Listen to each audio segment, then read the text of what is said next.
200 mga bahay naman na nasunog sa Barangay Old Balara sa Quezon City kaninang umaga dahil sa umano'y napabayaang kandila. Ito ang balita ni Grace Casin.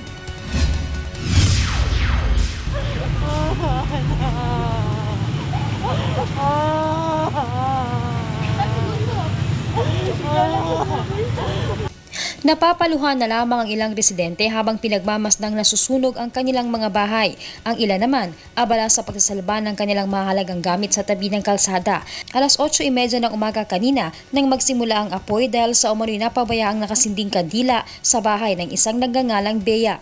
Umabot sa Task Force Bravo ang sunog sa residential area sa Susweregi Street, Barangay Old Balara sa Quezon City. Tinatayang 200 bahay ang natupok ng apoy at 600 katao ang nawala ng tirahan. Mabilis na kumalat ang apoy dahil karamihan sa mga bahay ay gawa lamang sa light materials. Ayon kay Quezon City Fire Marshal Superintendent Jesus Fernandez, nahirapan ang mga bomberong makapasok sa lugar dahil makipot ang kalsada. Opo, kasi wala namang entry points nung pinagmulan ng apoy. Kabahayan po naman lahat yan. So, nahirapan talaga yung mga firefighters natin. Saka madali yung pagkalat ng apoy. Wala namang naitalang nasawi sa sunog, subalit may ilang mga residente ay nasugatan. Sa ngayon, ang mga residente ay nasa tabi lamang ng kalsada at dala ang kanilang mga gamit na naisalba.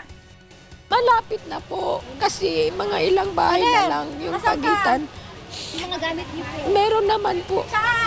Opo, yung mga importante, yung mga hindi inayaan ko naman. Ayon kay Barangay Captain Alan Franza, dadalhin sila sa isang covert court bilang pansamantalang evacuation center ng mga ito. Kakausapin din nila ang paaralan ng mga batang nasunugan upang ma-excuse muna sila sa kanilang mga klase. Gagawan po namin kagad ng aksyon kung paano. Mag-uusap-usap kami at nag-coordinate na rin naman kami sa local government, sa city government. Sa pagtaya ng Bureau of Fire Protection, tinatayang nasa kulang 2 milyong piso ang napinsala ng sunog. Mag-aalas 12 lang tanghali kanina nang ideklarang fire out ng BFP ang sunog.